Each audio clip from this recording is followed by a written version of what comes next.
Amber, do you want to just go ahead and do the recording on your screen? It says recording on mine. Oh, okay. We'll see what happens. All right, so I think I'm going to turn it over now to Chef Matt, and I'm going to spotlight his kitchen video for now. Or actually, Amber, sorry, can you spotlight? We're just going to let Amber run the show today because my system was causing problems. Chef Amber will spotlight his video so we can get him shown, and then we'll switch over to his stove cam when we need to. I'm already pinned, so I think I'm good. But hi, guys. I'm Matt. I've been at the Goldring Center for Culinary Medicine for about 2 years on and off, and I'm very happy to finally share this class with everyone. This is something that I have kind of learned a mastery of egg cookery when I was working at a local 5-star restaurant here called Carrollton Market. So I just want to say major thank you to Chef Goodenough for teaching me the skills that I have learned and I'm able to share with you today. So I want to get right into it and say the eggs that I'm going to be working with, but I want you to know it's okay if you have white or brown eggs. The nutrition is completely the same. Doesn't matter. I just want you to know I got these guys at Whole Foods. I snagged them up just because it's right next to GCCM. It was convenient. And now I'm going to show you guys how to first crack. A lot of people ask me how I crack my eggs and if you have to do it one-handed because like that's what they think that chefs do all the time. But that's not true. I'm definitely going to show you how I would crack an egg just normal Saturday morning. All right, let's do it. So I have another bowl that I'm going to have like all of my trash and compost and scraps that I'm going to throw into, so it's a lot easier that I don't have to go all the way to my trash as I'm working. So it's going to be a little hard because you can't see like my edge of my counter, but if I move down a little bit, maybe. Yeah. All right. Perfect. Right. So what you're looking for is not a smooth, like rounded surface. That's not really going to help you out very well. It'll make it harder on you. But what I am going to use is my nice cast iron part of my stove, actually. I found that this works best for me.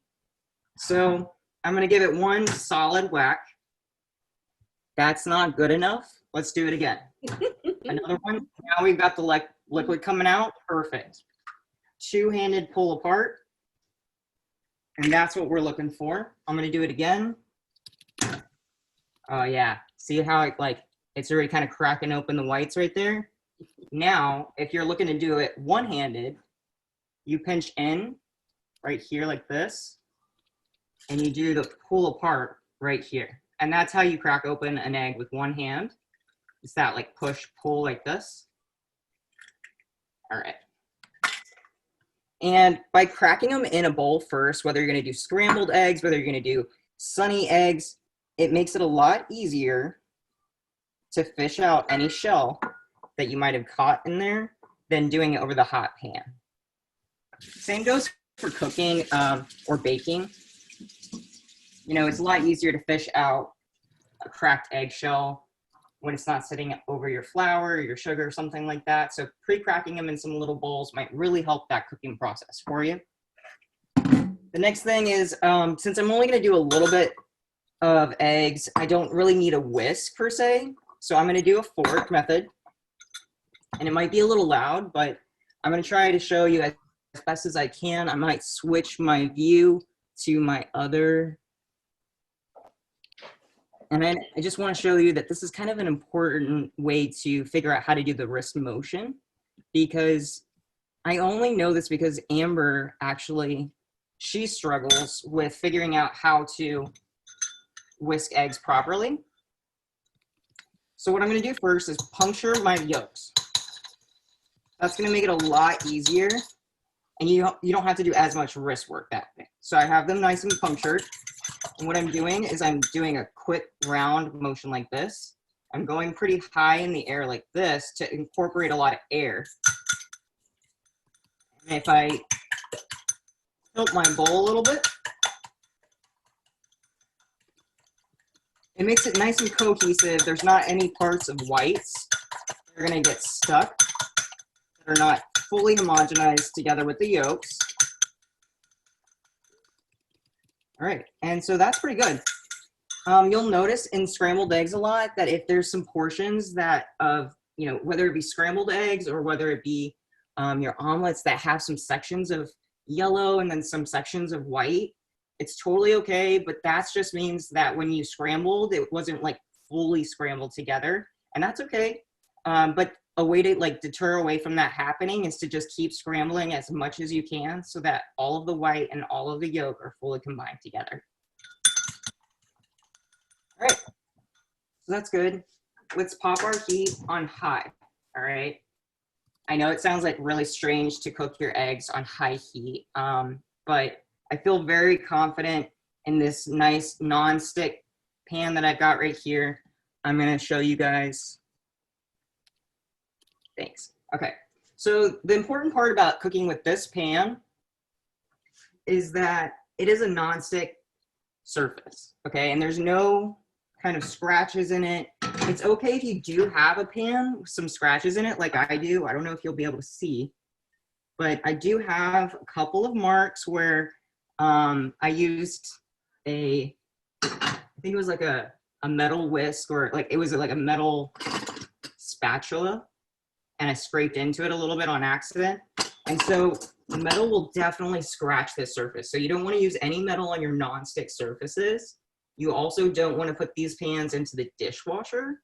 You want to make sure you're washing them by hand, very gently. And then also, it always gets me. I take care of them as best as I can, but then putting it on the drying rack, sometimes things can happen. So if you can give it a quick wipe really quick with just your kitchen towel and put it away quickly, I definitely recommend that. It'll save you from like maybe a fork or a knife stabbing it. That's definitely been something that has happened to me. And it's hard because, you do what you can to take care of it as much as you can. All right, so scrambled eggs. I could use olive oil. I could use butter. I'm going to show you first with some butter. And it's your preference of if you like salted or unsalted. I'm going to use salted. I'm also going to lightly salt my eggs. I'm going to add a little pepper. And I'm letting all this happen while this is kind of getting nice and foamy and really working. Swirl it in the pan. It's not turning brown, so my pan's not too hot, but it's getting really nice and foamy, and that's what we're looking for. I now have switched my heat to low. I'm gonna give this a quick whisk. I'm gonna go to medium. And it's all about heat control with eggs, really. I could say it would be this way today, and maybe it'll act differently tomorrow. It all depends on, like, sometimes your stove source, whether you're working with electric or gas, whether, the heat level on your dial really is reading true to temp. So there's a lot of mechanics that you have to kind of figure out for yourself with how your stove works for you. The next thing I want to point out is I'm going to be using a rubber spatula. Oh, yeah, do you hear that sound? That's exactly the sound that we're going for. And I want to make sure I get every little bit out of here, because why waste what we paid for in hard work on these eggs? All right, so awesome things are happening right now. We have our eggs cooking on the outer portion. And what I'm going to do is with my non-dominant hand, which is my left hand, I'm turning. I'm pushing the pan like this, and I'm swirling with this hand. And you see how quick that was? Because we had our pan nice and hot and ready for us right in the beginning. It didn't take too long. So these are actually already done. It's such a quick process that I feel like I almost owe you guys to show it again, just in the cooking process, a little bit slower.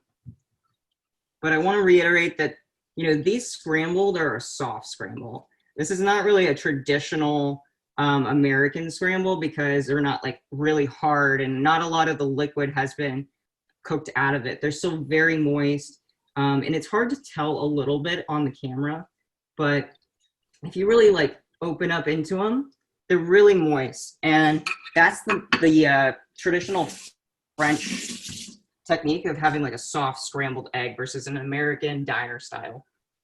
So actually, I'm gonna do that one more time. I'm gonna do it a lot slower because I have a lot of things to kind of introduce in the beginning. You know, like talking about the pan, talking about the spatula. Feel good about that amount of heat. So right now I'm on like a medium low.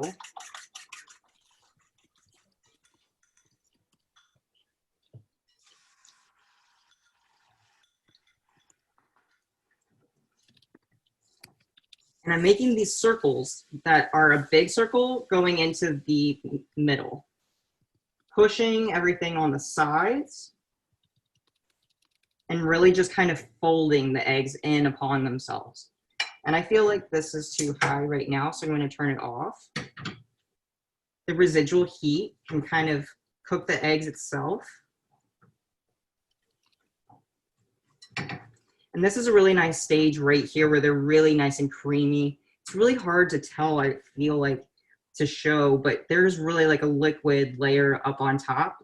And that's exactly what we're going for. And if you want to add some like cheddar cheese right now, that would be the time to do it. But this is, that's it for scramble. These are really fluffy. These are like a really fluffy egg. What's up, Heather? That I was gonna say yes. That those look so fluffy, but I'm curious who is gonna eat all these eggs in your house because I feel like you are gonna have so many eggs when this is over. I'm not gonna lie, I was worried about that. I don't really like have friends during quarantine right now. You know, I can't just be like, come eat some eggs. But it's hard because me and Amber don't actually eat a lot of eggs. But I'll come over and eat some. All right. So yeah, you can bring eggs over to feed to my children.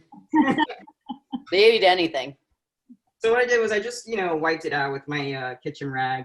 I don't need to wash in between. There's no need to do that. If I'm going to just do another egg, it's okay. What I'm going to show now is how to make a French omelet because it's so similar, I promise. And in the meantime, I feel like there's some things going on in the chat. If anybody had a question or anything. We just had a comment from John about the salt because he noticed you did a pinch, but I just commented back that I know you use the coarse Yeah salt at home, and so it probably looked a little bit more than it was actually. Also, with eggs and with being a New Orleans egg cook, I feel like a pinch for eggs is a little bit more than just a pinch for cooking. Right. And I think when you're literally just eating eggs. Yeah, you want to flavor them up. Some salt and pepper for sure. Yeah. All right. I was impressed by how quick that went, Matt. I feel like. Yeah, it doesn't have to be a really it can be a very low, slow custardy thing. And that's definitely originally the foundations. But what happened was I created that with having the pan first at a high heat and then switching it down to low. And by keeping with whisking it, it made it custardy and it continued to have that same texture almost in a cheat form. I have a question for you actually before you move on to your omelet. With scrambled eggs, what about adding like milk or water to the egg? Why, I noticed you didn't do that. I know some people do, but do we need to? What do we care? Okay, cool. So I grew up where we would put milk in our eggs, and to be honest with you, I don't know why we did it. I think that it was kind of like something that my mom learned from her mom, and I think it was something to make it kind of a little bit more creamier, to provide that like dairy mouthfeel to kind of like, make it taste a little like better. But what I would recommend is that by doing it this way and by not overcooking your egg a little bit, you kind of don't need it as much. And because we cooked it in butter, you still got that fatty mouthfeel versus if we did it in olive oil. And I think a lot of food science backgrounds will say, you know, for a fluffier texture, add water. For a fluffier texture, add milk. But I really feel like, you know, if you're using really good eggs and you know, like, you want to showcase them, you know, don't hide how hard this egg had to work to get here. I think that's my personal preference, is that I wouldn't want to add anything to them. But if you want to fold something into them at the end, I highly recommend that. Yeah. Yeah. I think it's just funny thinking back to my childhood, because maybe we did add it for creaminess, although I can tell you that we used skim milk. I don't really know that skim milk was giving us too much creaminess in our. We use 2%, you know. That makes a little more sense. Yeah. And so what I'm using right now is I'm going to be using some olive oil, and I'm going to roll into doing a French omelet. And I'm not going to lie, it's been a hot minute since I have cooked eggs here at home and not out there in the world. And so my stove setup is maybe a little bit different, and I need to retrain myself a little bit. So I know the other day I practiced on some poached eggs, but it's been a hot minute since I've done a omelet. So please bear with me. I'm going to do the best I can. But, you know, things always happen. And I learned that from Julia Childs, that, you know, you just got to, you know, embrace the mistakes if they happen. It's okay. Nobody will know if you just kind of pretend like it was supposed to happen. All right, so we're nice and low right now. And it's only low because I know my pan's already hot. All right, I got olive oil kind of going on in there. That is a sign that right now my pan is too hot. So personally, I'm not exactly thrilled that that just happened. I'm gonna take it off the heat a little bit and hold it for a second. I think that's a really good tip, though, Matt, that people sometimes might not think about, that you can literally just pick the pan up off the heat if you're in that situation and it's too hot. Yes, Yeah. and it's much more effective than turning off your flame, because the metal of your burners are like retaining that heat. And even sometimes like setting it on your marble counter can help reduce some of that heat even faster. Right. And so what I've got right now is I made that scramble just like I did before, but I didn't agitate the bottom. And I just kind of rotated and made sure that the end sides get really rounded out. I did the exact same thing with my scramble earlier. And now I'm going to kind of push the top layer of my eggs so that it's cohesively around. All the liquid is there. And if you feel like you like a really like French style omelet, you're going to look for this amount of runniness right here.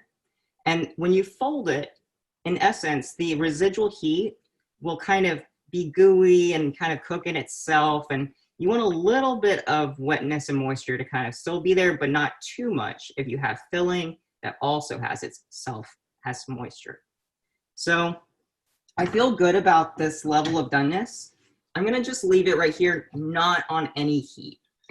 I want the residual heat to kind of do the work for me. And if it wasn't in the fact that it wasn't so hot earlier, you might have to either pop this in the oven or over a broiler to kind of get the top to cook a little bit more.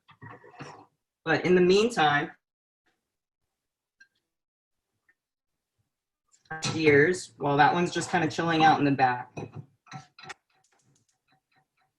want it to chill out so that way the residual heat of whatever I'm doing right now kind of finishes the top of this off.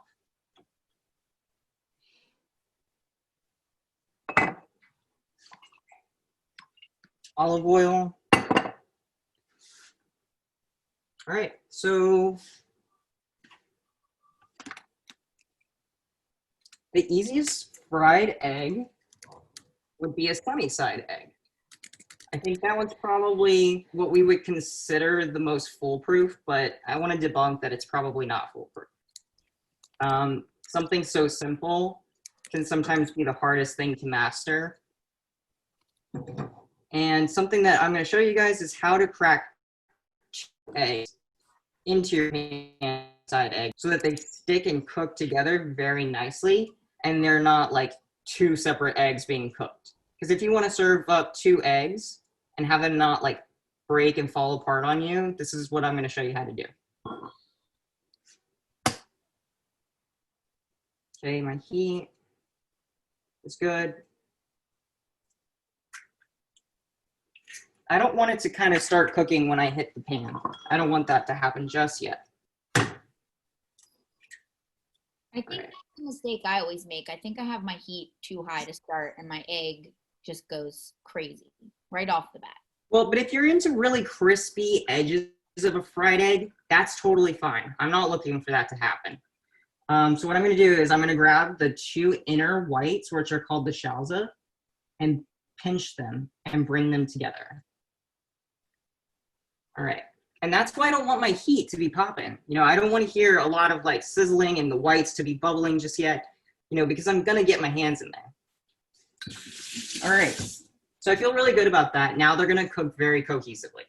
This is a really nice topping on throwing over something like a hash or like a really like a bowl kind of breakfast.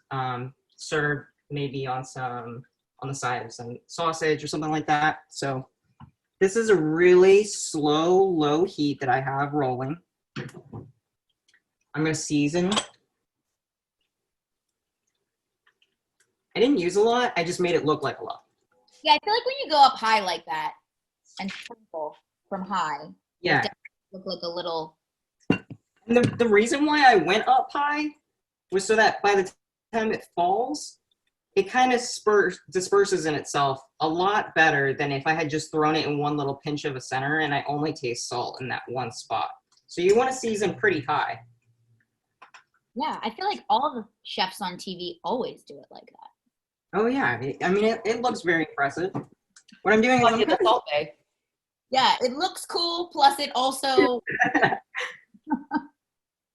All right, so I'm actually really happy with what's going on right now. I'm not gonna lie, I was not very happy with like whatever was going on with my French omelet because it cooked too fast to show you guys. But I feel good about this. This is, so for sunny side eggs, you're not actually cooking the top of the eggs at all. You're gonna just cook the bottom of the pan, and that's why people think it's the most foolproof thing. So from here, my whites should be completely white. There should be no like of that kind of clear, transparent parts. I hope I can show you a little bit. Yeah. And see how the edges aren't brown or crispy or fried a little bit. If you do like that, you know, you've kind of got to either ask for it sometimes because this is kind of going to be the original way of getting them. I know that I'm not into the crispy outer brown bits, but Amber is, and so you kind of just got to figure out who likes what. But from here, these are actually done because we have no more transparent parts. And so from here, they can easily slide right onto a plate. I'm not gonna lie, I don't want to slide them onto a plate like this right now because I'm gonna show you how you can start as, let me turn this off. You can start as a sunny side and roll into an over. So whether you feel super confident in your flipping skills or not, I'm gonna just kind of use a spatula today to show you guys. So what I'm gonna do, yeah, I'm gonna move these guys so they're over here. Yeah, I think flipping too is hard. Yeah, I feel like using a spatula to flip too is hard. I would personally just throw it in the air, but I feel like that's not too true form to teach you guys at home. You know, because I would be really saddened if you all tried to flip eggs and then it was all a disaster and I was the one that caused it. So, so what I'm doing is I'm gently lifting my eggs and wiggling underneath them. just like so, rolling to the edge of my pan and folding in on themselves. They should have done better, but they didn't, and I broke my egg. That's okay. It happens. So if you go Mississippi down into 30, so 1 Mississippi, 2 Mississippi, 3 Mississippi, all the way to 30, you're gonna have an over medium. If you stop now and you just throw it into your pan, you're gonna have over easy. If you go into like the 45 to 50 Mississippi range, you're gonna have over hard. And that is gonna be kind of the hard-boiled egg consistency of yolk. So I'm gonna show that again because I really didn't do justice. Yeah, Matt, do it right this time. This happens. You know, it happens to me on a normal day. And you know, Yeah, me too. Whenever I flip, you know, you kind of, when you're showing someone, you know, there's also a level of pressure, but I'm trying to not give myself that pressure because it's like the first pancake, you know, the first pancake doesn't prettiest. I cook here at the house. I will always be the one to eat the ugly egg just because I feel like I owe the person who I'm serving the best that I can deliver. I think that's the rule of like cooking for someone else is that you always give them the better thing. Yeah. Not in my house. Yeah, but you have kids to feed. I agree. You don't need to give your kids the best thing. You can keep that for yourself. It's true. I actually made a toad in the hole for Ainsley the other day, and normally Joe is the one that does the eggs in the morning if we make them. And I ultimately cooked it over medium, over hard, and she looked at me and said, "Do you even know how to make a toad in the hole?" I was like, "Oh, well, excuse me." So my kids are actually they're pretty tough critics. All right. So Hopefully. Oh, Matt, your mom wants to let you know that Dad said he will eat those eggs. He doesn't mind. my dad is so forgiving. You know, growing up, we made a lot of cheesy egg sandwiches. And that's something that now we do kind of like no matter the time of the day, whether it be dinner or breakfast, cheesy egg sandwiches. I also feel like, I don't know about you, but like I might set out to make my egg over easy and then it ends up being over medium. And I'm like, okay, whatever. I mean, it's good. It's hard because it depends on how much you cook on the bottom surface. It depends on how much you cook on the top surface. So there's a lot of components. So you can't really be too upset with yourself when you're cooking eggs, you know, because practice honestly will make perfect. And I'm not the master. I'm just sharing with what I can, and things happen. We're all human. All right, cool. So I feel good about this. We still have some transparency going on here. That's okay. I'm gonna rotate a little bit. In the meantime though, because I think I think I have time to show you how to flip that guy, but why rush what's going on? You definitely have time. You're not rushed. Keep going. I definitely want to talk more about that omelet too before you finish it up. Matt, I think you should flip that egg. I think you should show them. All right. I think you can do it. I believe in you. Yeah. Go, Matt. Go, Matt. I'm Go. gonna turn her so I feel more confident about the edge that I'm gonna go with. Yeah, that's a good tip, is that you want it lined up the right way. Yeah. And honestly, the best thing that you could use is probably this guy. Let's be real. Yeah. Get a little more surface area. Yeah, I'll be very honest with everyone here. Like, I have the worst spatula. I hate this spatula. I don't know why I have it. I need to get a new one. But it's really hard to flip eggs with this rubber spatula. I'm struggling. Hold on.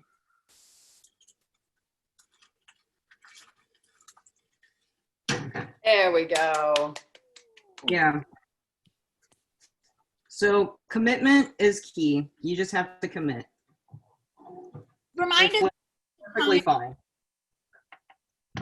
And Yeah. so now how long to keep it on if I want it over easy. How long? I'm gonna take them off right now. Oh, okay, so like right away is over easy. Yeah. Okay. Because you only want the egg white to be cooked for easy. Right. You really want to go into that yolk cooking time. Okay, so 30 seconds if we want it more medium, 45 if we want it harder. Yeah. Got it. And then let me see if I can find a fork to like pop this guy open for you guys. Oh yeah. Right. Yeah. So what's going on there? Yeah. Yum, yum, yum. So that's what we're looking for right there. It looks good. One great way to practice flipping in a pan is to use a sponge. So usually, right, you have one green side, one yellow side, and you can kind of practice that motion. Fun. Good idea. That would be fun for kids to do too. Yeah. Obviously in a cold pan. No, you got to teach them, Yeah. the school of hard knocks, right? So I'm gonna go back to this guy. It's completely cooked, and I know that was like a long time, but could have been a lot earlier. It's just had a lot of things going on. So what I'm gonna do is with my left hand, this is really an important part of it for me personally, is I'm grabbing underneath here, going up, I'm transferring over here, pushing and pulling down, pushing and pulling. It has some cracks in it because of how high heat and how many circular motions I had to make earlier. But if you fix it up a little bit, just tuck it in, you end up with a little nice roll. And I honestly am very disappointed with my omelet, to be very honest with you guys. Matt, you're being too hard on yourself. But can you go back and also if you want to make another one, but also explain to everybody, just for those that don't really know the difference between a French omelet and an American omelet, because I think I didn't know what a French omelet was until I went to culinary school. Yeah, so a French omelet is going to have 3 roll forms to it. So it's going to be a little bit under and a little bit runny. It's going to have not any color. It's going to have no cracks, which I have some cracks, but no color. And these cracks are this right here, where you kind of can see where there's some gouges in there. I'll help us fix that in a minute, okay? Wait. Yeah, but a diner style omelet, which is an American style omelet, that usually is made on a griddle. So it kind of gets folded over in half, like a quesadilla. Yeah. Yeah, kind of like a quesadilla, like that's kind of just rolled in half. And that guy's usually a lot drier because it's kind of just like a scramble that's just been folded in half. I'll show you when the proper time also to add your filling would be. So I'll fix this up really nice and good. I want to do justice by you guys.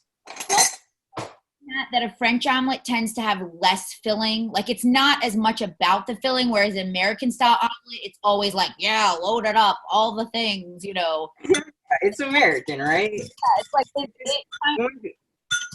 we go to like all you can eat, build your omelet bars, and we want to load them up, Whereas But- a lot of times all they will put is just like a little bit of cheese, maybe some herbs.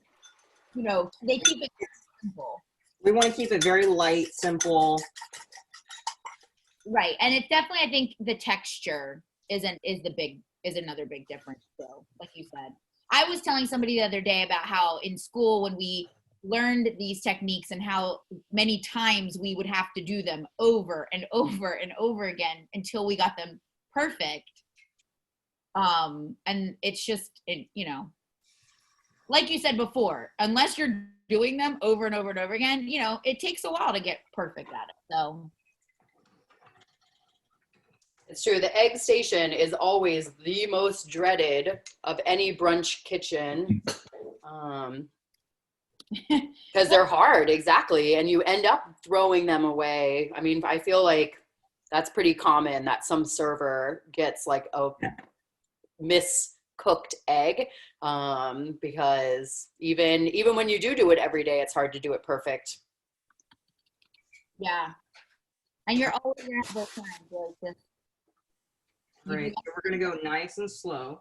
Oh yeah, this is definitely much slower, I can tell. And this is kind of how it should have been. So you want to keep this constant motion? Yeah, so what I'm doing is I'm making small circles in a big circle around the circumference of my pan. And sometimes you can shake like this, pushing up and down while you're making the circles to make sure that later all of the liquid folds underneath the cooked egg. I'm gonna go a little higher. And see, you know, I had a feeling that I knew that my heat control was going to be a little wonky at the beginning of class, just because when you go from having a hot pan and then like going into the next egg and not starting with a cold pan, things can like be different in that equation of heat control for you. And so I had a feeling that that would kind of happen. But I'm also used to cooking eggs really fastly. You know, when you're on the line, you know, you got to kind of get the food out fast. So now this is getting a really creamy texture. This is exactly what I'm looking for, which are these tiny curds. And when you build up those big curds, when you cook the omelet really fast, that's how those cracks are created. So by really constantly keeping it in motion and creating little curds, that's what's going to keep a very smooth surface on the external part of your omelet.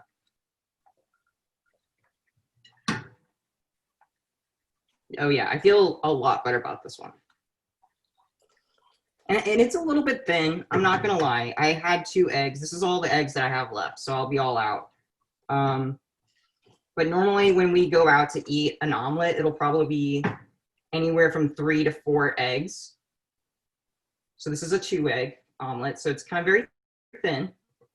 But we need to be eating 3 or 4 eggs, I think, in order to, you know, kind of get what we're looking for. I think this is a more appropriate portion size. Yeah, I totally agree. And so right here, I feel really good about this. The longer you cook on the bottom of the pan, the more likely you are to get color on the most beautiful presentation side of your omelet. So what I would actually personally do from here is I would pop it in the oven to just cook the top. And that would be the most ideal for me personally. But I don't actually have my oven on, so we're gonna go a little longer. I wanna make sure I get the top nice and cooked. Rotating around the pan. And so you can really just use like the residual heat that you've got there now. That's what I'm doing, is I'm really keeping it on the heat. I'm just kind of hovering it around the heat.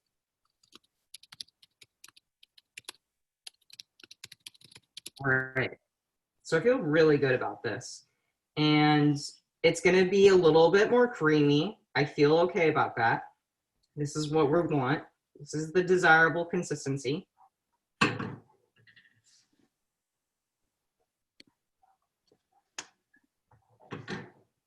I'm gonna go a little bit higher on my heat.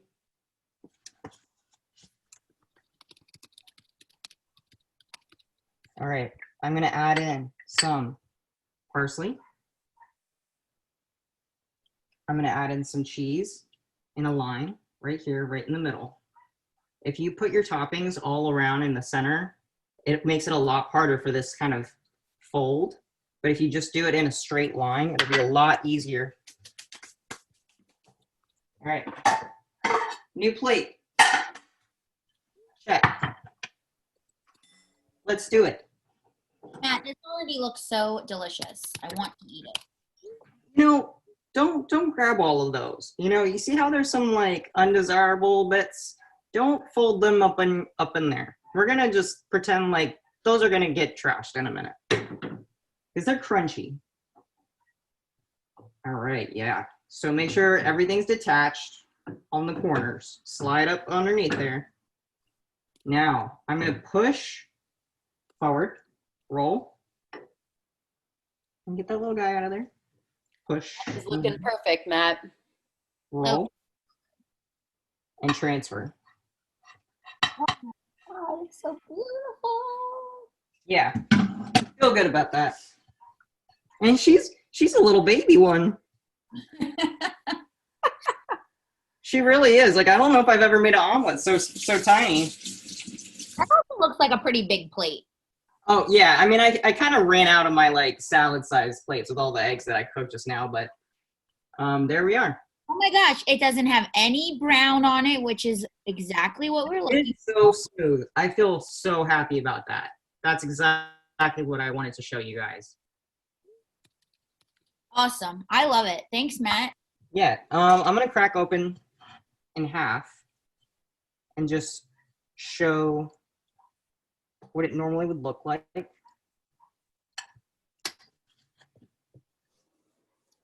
Just like that. Mm.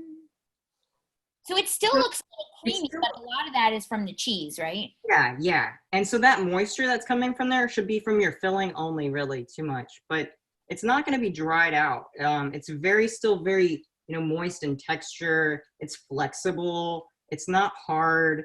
It kind of is almost, and I hate to say it, but slightly rubbery. And the fact that it takes on a shape that is bendable and moldable, and it's not breaking apart and flaking. Yeah. I do. The French like their eggs much softer, and you know. I feel like this guy is an American. He was like, I'm gonna get it cooked really quick and I'm gonna be done. But this guy, this is an American style, pretty much. Because if you fold this guy just straight in half like this. There you go.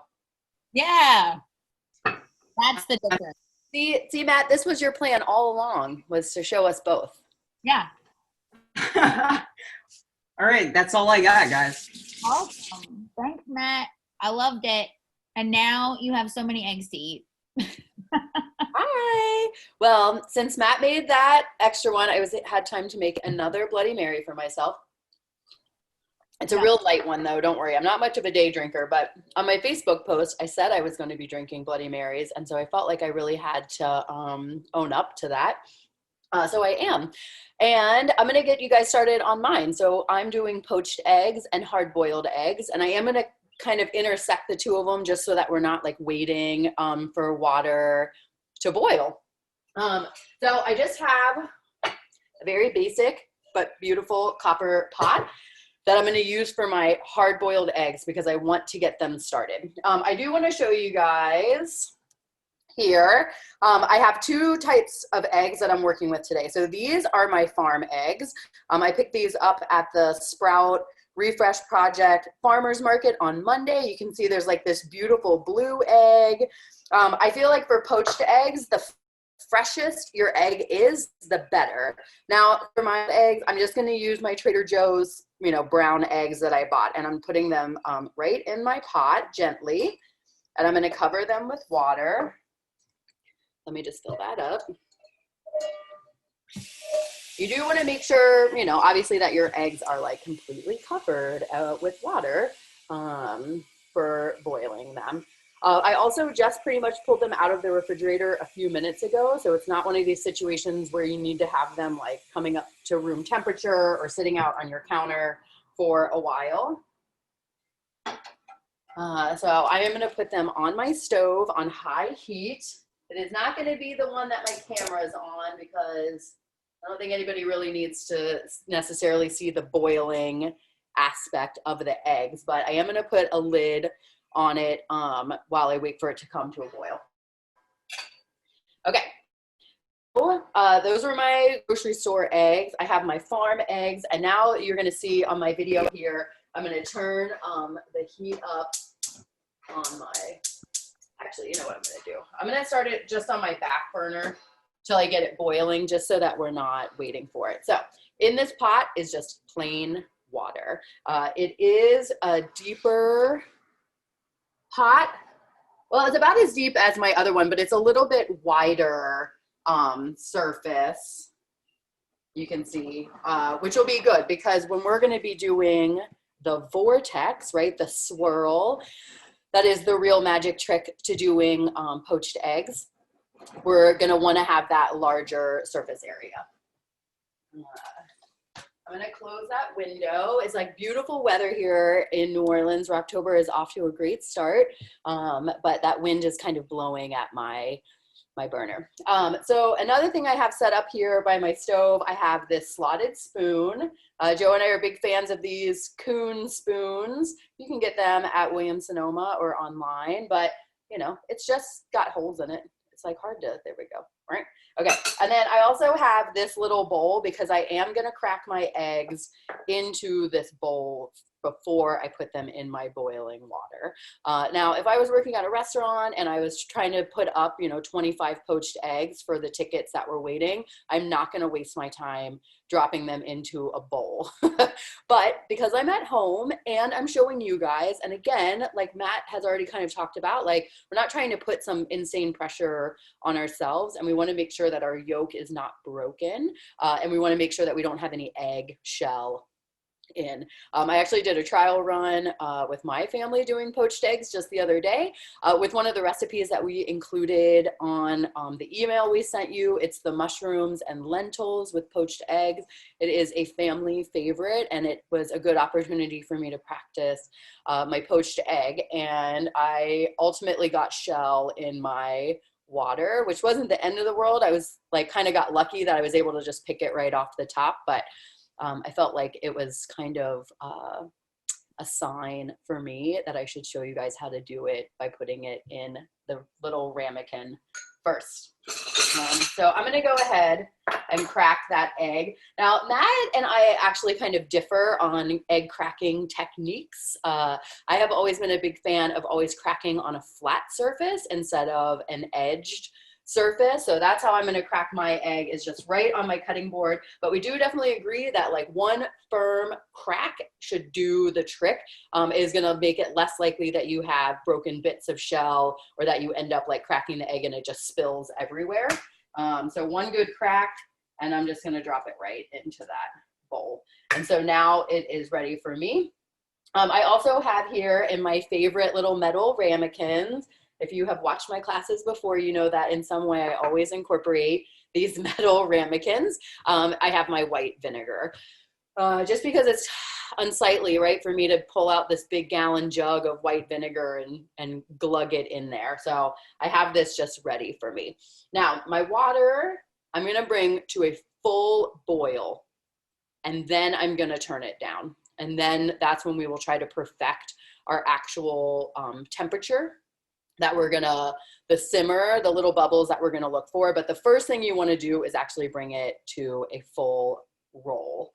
Let me check my hard boil here. So those eggs are almost about to start boiling. Once my hard-boiled egg pan comes to a full boil, I'm gonna turn off the pan and I'm gonna set a timer for 10 minutes. And I'm sure a lot of you are thinking, like, who doesn't know how to hard-boiled eggs? But what I really want to show you is the technique for peeling the eggs. So I'm not gonna give it away because I want you guys to stick around to see, but when it comes to the technique of hard-boiled eggs, what I'm ultimately trying to teach you guys is how to easily peel those eggs. Some of you might be wondering why we add vinegar to the water, and that is the scientific moment where if you just dropped egg into regular water, you would see your whites just kind of dissipate into the water. But when you add the vinegar, you will see your whites form, right? They kind of stay in this pocket, which is what we're ultimately looking for our poached eggs. All right, so this one's almost to a boil. Hey, Chef, ask you a question. Yeah. That's coming up. I know you mentioned that you use the farm eggs for the poaching because you want them to be really, really fresh.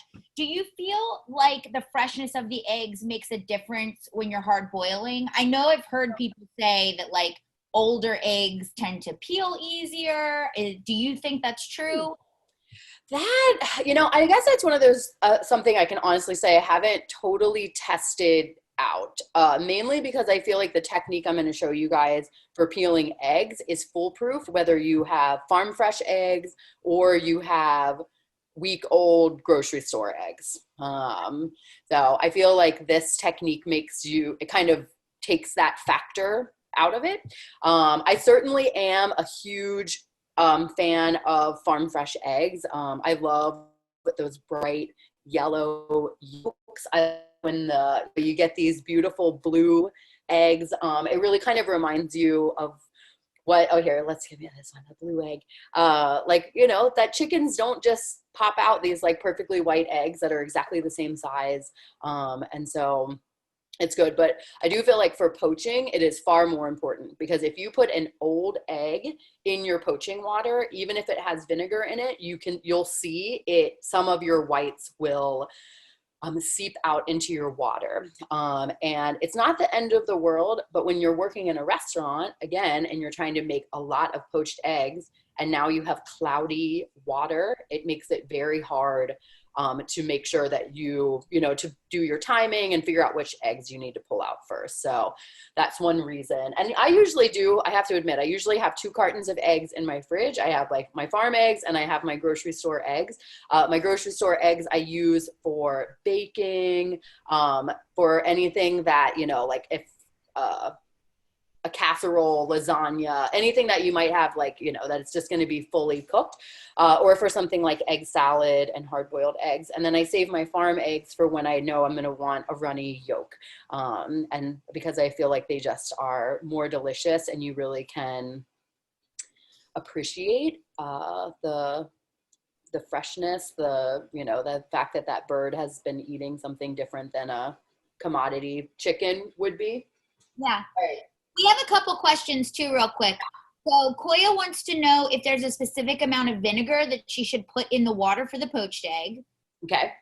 And then Alicia wants to know, does it matter if you use aluminum or stainless steel in your, like, which type of pan, or does it not matter when we're doing the hard-boiled eggs? For the hard-boiled eggs, I think it does not matter at all what you're doing it in. Yeah. And I'm going to almost say for the poached too, that the type of metal is probably not that relevant. I think it's more important to think about the size and shape of your pan for the poach.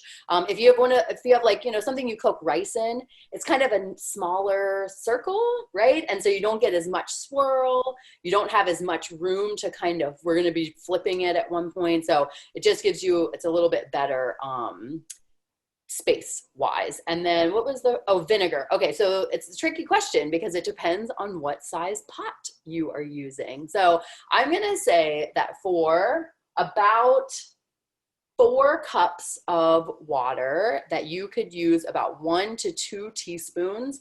I kind of lean heavier on the vinegar side. So I would probably do like 2 teaspoons for it.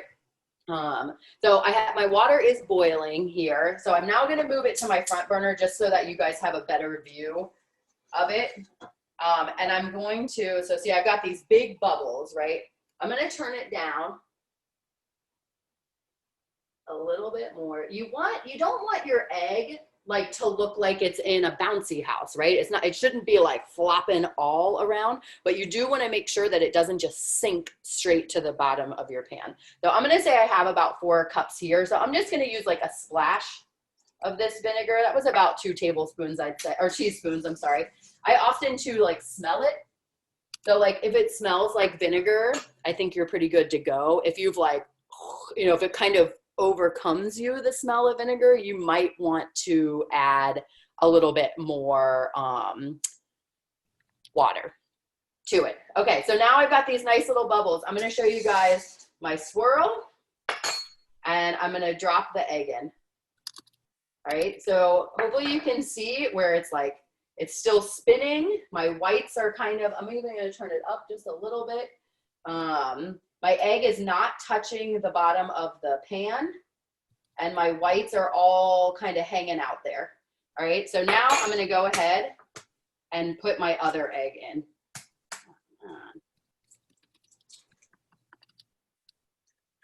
All right, so see, I did. I broke my egg into my shell, got in there. So a good lesson again. And getting shell out of an egg is not that hard because all you have to do is push your finger all the way down to the bottom of the bowl and drag it up to the top. So I'm gonna give my pan another swirl and I'm gonna drop my other egg. And I turn my heat up just a little bit more because I want some bubbles coming to the surface. All right. So this one that I put in there, I'm going to kind of flip over so that my eggs are cooking, you know, a little bit. Oh yeah, that one kind of fell out. I think my second egg might look a little bit better, hopefully. I think the most important thing, though, with poached eggs is not exactly what they look like, but that they're cooked properly. And so one of the things about what you are really looking for poached eggs is that your egg is runny, but that your whites are completely cooked. Because when you cut into them, the only thing you want oozing out is egg yolk. You don't want to see that your egg white coming out for you either. And I'll show you guys a little trick about how to kind of touch it and see. Yeah, I'm gonna give that one just about one more minute. So I also have here a shallow bowl that I'm gonna use to put my egg in when it's done. So some places you might see they'll say like to, you know, put it on a paper towel or a dish towel. I really think just putting it in a plain bowl, it works well because then you don't have it sticking to anything. All right, so let's see. Chef, Fancy Nancy wants to know, does it matter which way you swirl your water? Which direction? Yes. No. Okay. Okay, so on this egg, hopefully you guys can see that my yolk is cooked and my white here is hard all the way around. Okay, so I'm just gonna place it gently in this bowl. And I want to say, I almost feel like I probably needed a little more vinegar because you can see here where the yolk is kind of chilling on top. It's not like perfectly encased in it. But sometimes if you cook it in like a skillet. Okay, so I'm glad you guys can see this. So here's my yolk, which is soft. Here's my white. And can you see how squishy it still is? When I touch it with my finger, I can feel that the white is still loose. I'm just gonna give it like one more minute. I am now gonna get my bowl of ice water ready for my hard-boiled eggs. Chef, we have a question relating to the hard-boiled eggs. Can I ask you about it now? Yeah. Okay, so Esme is asking if you have ever, or would you ever add baking soda? And I said, this is another one of those like tricks, is adding the baking soda. I never do because again, I'm hoping to show you guys this technique that is going to make it so you don't have to do that. I think for the baking soda also scientifically has an impact where it makes it easier to peel. But again, I personally have never done it. Okay, so hopefully you guys can see here that now my white is firm, but my yolk is still really soft. All right, so there it is. And I'll get a fork and we can cut right into this bad boy.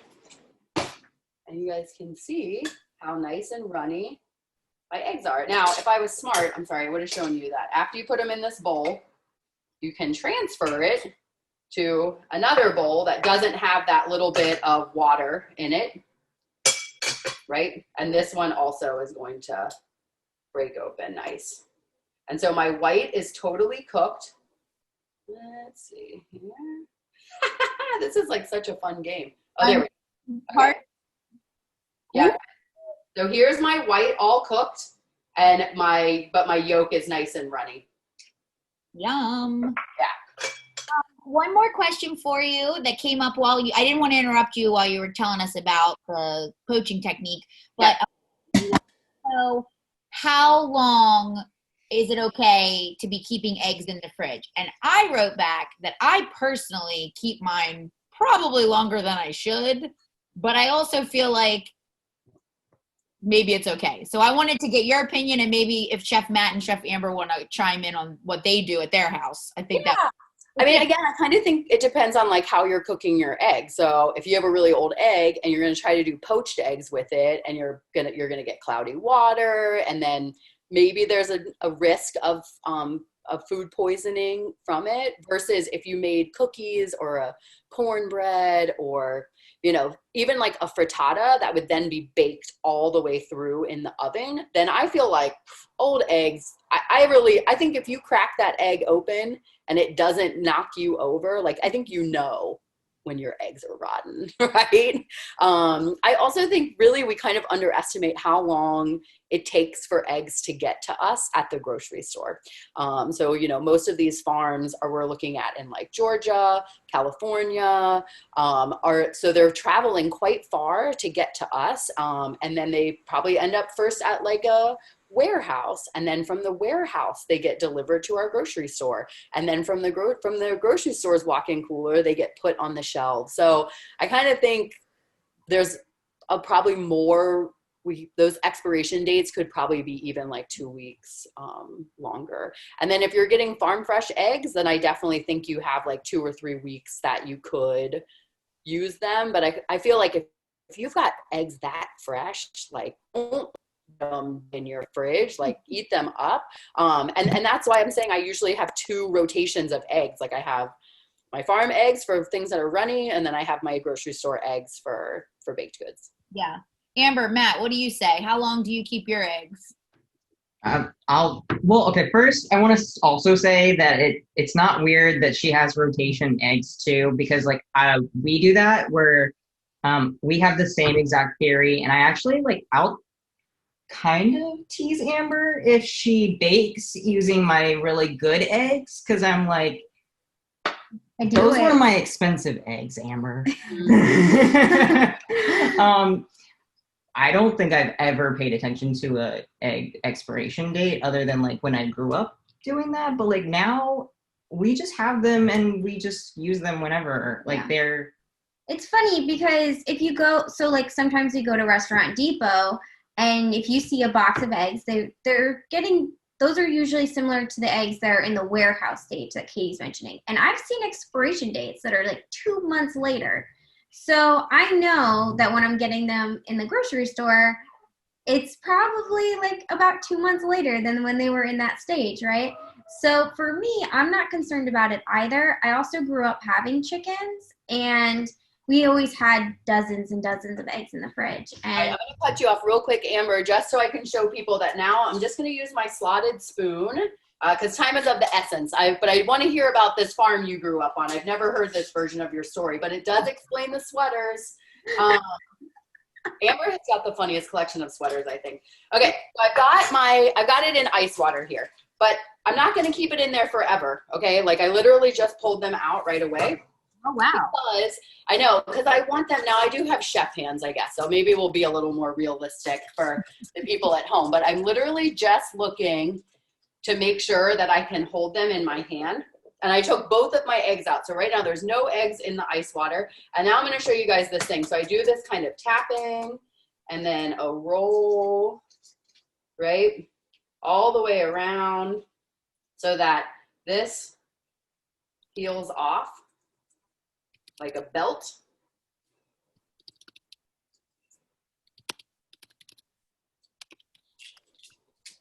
Katie, can you move your eggs slightly to your right? To my right. There we go. Yeah, perfect. And I mean, I am taking my time, and I'm trying to find that like sweet spot so I can get, there we go, the whole thing off at once. Now, this is a hot egg, so I'm going to put it back in this water because you do want to cool them off all the way. That's how you make it so they don't have that green ring. But so a gentle tap and a little loving roll. And then here we go. Okay, because I'm sure at this point we're all familiar. There's like that little skin that our egg holds on to. And that you want to just make sure you're getting under that skin. And I really think this, oh, look at that. That's a perfect one. See how it's like, oh gosh, where's the, I'm like, maybe 2 Bloody Marys was too many. All right. Dun, dun, dun, dun. So satisfying. Right? Exactly. I mean, like, I don't have a lot of OCD, but these are moments where it's like super exciting to peel them off really well. Ding. And so the ice water, now that I have them in, does 2 things. It's continuing to cool off my egg, but it's also going to rinse off any little piece of shell that I might have in there. All right, so that is cooling off, and I will cut it open in 1 second. Jeff, before we get back to Amber's chicken egg story, can you give us your thoughts about how long eggs can sit out after taking them out of the fridge, and maybe how long after they're cooked? All right, great question. I'm going to say 48 hours your eggs can sit on the counter from the grocery store. If you have farm eggs and you got it from the farmer's market and they've never been in the fridge, I bet you could go 4 to 5 days with them sitting on your counter. Depending on how hot it is, in New Orleans, things get, it's like we more like a 2-day window because it's humid and just not always that cool here. But yeah, safely 48 hours, I think they can sit out. Because sometimes I'll pull them out to make cookies and then I just like never get around to it. Next day or 2 days later, again, baking. I'm not talking about making like this runny, sunny side up egg with it either. And then what was the other question? After you cook them. Yeah, a week, like 5 to 6 days you can keep hard-boiled eggs. And that's one thing we talk about in our community class, is that it's a great way to kind of prep for the week. You can go ahead and hard boil 4 or 5 eggs and peel them and put them in a container, and then they're in your refrigerator ready to go for egg salad, or you can chop them and put it on top of a green salad, kind of like how how Cobb salad has eggs on top. Poached eggs are also really delicious on green salads. It's also, poached eggs are really nice on pasta. It kind of makes this like coating on it. We shared a recipe where it's in with our mushroom and lentils, because you're adding this creamy fattiness to a dish like, that's vegetables or beans that doesn't inherently have a lot of fat in it. And so it kind of adds to the mouthfeel that something is creamy, but instead of it being, like bacon fat or butter, you're getting this egg yolk is what's giving you that fattiness. What do we think, team, about how long we can keep cooked omelet, sunny side, poached eggs, etc. after they're cooked? Are they keepable? Yeah, I think so. My question is why? Who is cooking eggs like that long? Oh, I'm just curious if whoever asked it, are they batch making omelets to eat every morning for the week? Because I think that'd be fine if you have cold omelets in the fridge. It's like a frittata. I would let a frittata sit in my fridge for 5 days. Yeah. Yeah. I think too, we do that sandwich. You can do it in advance. You can even freeze it and like reheat it. Matt, what are you going to add? I was going to say probably not a fried egg, that probably would not be the most recommended thing, but scramble, the omelet, and there was one other thing I was thinking, definitely the poached eggs. That's something you can definitely do in batches, and then just kind of individually have them where you can pop on, toast later in the week. Those hold really well in the fridge for 5-ish days. Heather even has a pro tip of when you're trying to make poached eggs and like do a brunch situation. I do recommend that she speaks to that. But for eggs in general, I'm never concerned with leaving them in the fridge for, honestly, I'd leave a cooked egg thing for a week and have no problem. Yeah. Because, especially like what Chef Katie's been saying about, cooking and baking with them, that's kind of because you're cooking to like 165, and that's cooking off the salmonella. And anything lower than 165, that just increases your potential risk of having salmonella still active or something like that. But really, these other techniques that we've kind of mentioned about how you can keep them stored in your fridge, it's because that the bacteria's already been killed off. And a lot of people think very heavily on a lot of food and throw things away before they're gone bad, very commonly. And I understand people's concerns with it, but if it looks okay, if it smells okay, chances are it's still good. And you're not going to throw cookies away after you've made them No. for, after 5 days. So why throw away the frittata you made for your egg sandwich? Yeah. All right, so here I want to show you guys my beautifully cooked egg. Hold on, I'm moving the spotlight. I mean, that's pretty good. There's like no green. And look, even my yolk comes off of the egg really easily if I was doing something like hard-boiled eggs. But I'm going to show you guys my favorite, which is fancy salt, much like my mother, but a different type of fancy. Some fresh black pepper. And everybody's favorite Tabasco. A little dab of that on top. And then I'm just going to eat it. Yum. Mm-hmm. But look, I want to, you guys see the difference in the color of the yolks of the, oh my God. Okay. Of the grocery store egg versus the, farm egg. That like the yolks are so much darker. Chef Katie, I also sometimes do the exact same thing you did for the hard boiled, but I do like 6 minutes. Mm-hmm. I end up with more of that like jammy kind of yolk where you definitely have more creaminess and wetness to it. Yeah. Which really, not necessarily for like an egg salad, you wouldn't want that, but if you were putting it on, a salad or a bowl or something, that would be good. Mm-hmm.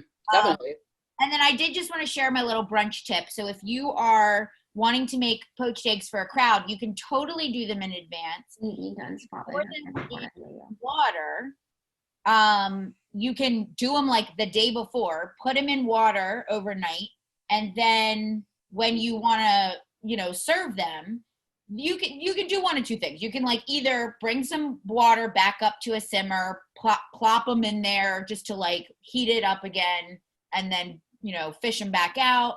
I think in the booklet that we provided, which hopefully everybody saw that on the Eventbrite page, it's going to be included with your video too, but it's a really beautiful booklet that Chef Matt actually put together for you that gives you step-by-step color photos and directions for all of the techniques that we did today. But I think he has a slightly different method for reheating in there. But it's totally possible. So if you ever wanted to make eggs Benedict for your, friends and family for brunch, and you thought, how could I possibly pull this off for this many people? It is doable. Also, does anybody want to speak to what actually causes that greenish or grayish color on the yolk sometimes with a hard-boiled egg? No, you Yeah, I mean, I think it's just overcooking. It's like oxidation, basically. And so the longer they stay hot and like continuing to cook is where they get that kind of gray. So it's not bad. And honestly, you can't taste it either. It's just not as pretty. I do find those that would be a perfect time that I want to show you guys, like if you have a fine mesh strainer like this, that's like a great time to mash that egg through the fine mesh strainer and kind of sprinkle it on your salad or make egg salad out of it. There's certainly great ways, I think, to camouflage that gray, but it's not bad. I think too that starting them in the cold water is what helps to avoid that, because I think it might have something to do with like, if sometimes people will plop eggs into hot boiling water, but I think that that technique of starting them and bringing them up slowly just gets you a more gradual, even heat, nice even cooking that you saw with the ones that you did today.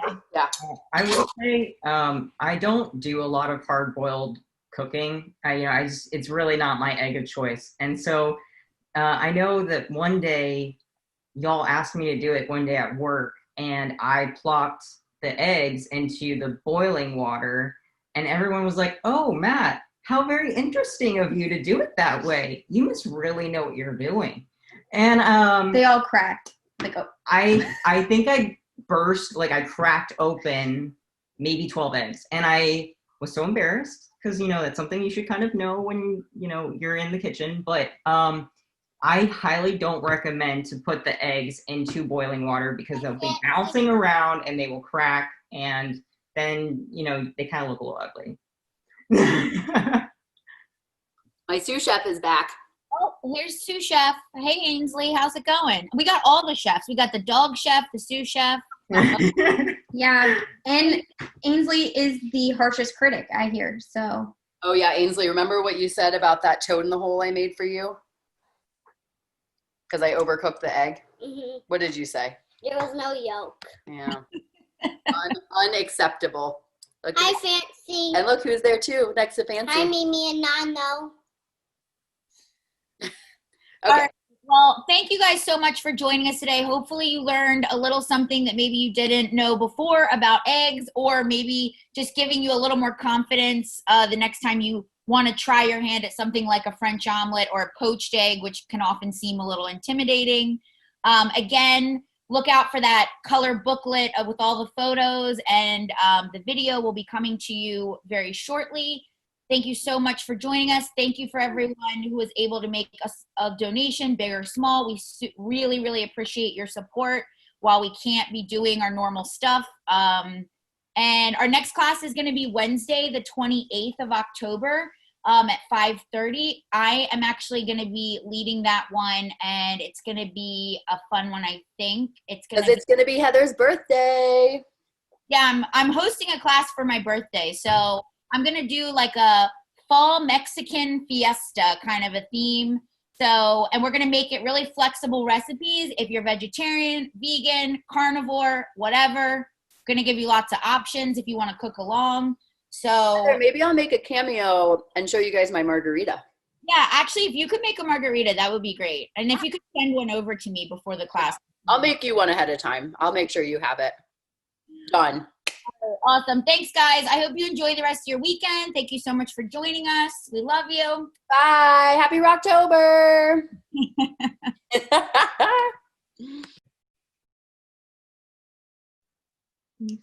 Okay, guys. So definitely growing up. Oh, yeah. Definitely growing up, you could keep eggs at room temp for like a week, but we kept our eggs for like a couple months. No problem. I mean, I'm not going to lie. I have probably eaten eggs that have been like months old. I know I have. Oh, I mean, yeah. I don't Not cooked, but months old raw, and then cook it. Absolutely. They're not weird. You crack them open and they're just the same. Like, I think that it's because they're being stored in the fridge and because our Americanized eggs have gone through pasteurization, that's why it's okay. But if they weren't being pasteurized, you know, that'd be a different conversation. It's so fun. Yeah. Katie said something about like a rotten egg, but I'm like, I have literally I've never encountered a rotten egg in my life. I don't know what it smells like or what it looks like. I've never seen one. I've encountered double yolks, you know, like twins. Surprise. Yeah. It's funny because I know when I was visiting my family in Italy, all of the people there were saying that there's this little lady that brings everybody eggs and everybody keeps them on the counter. And when the eggs are starting to get like a week old, they put them in the fridge. So that way the tourists buy the old eggs because they were in the fridge. And because they're just not, you know, American people will be like, oh, it's higher quality in the fridge. So, you know. Very interesting. Mm-hmm. All right. Well, thanks, guys. We will see you next time. Hi, Mom. I'm so happy to see you. Okay.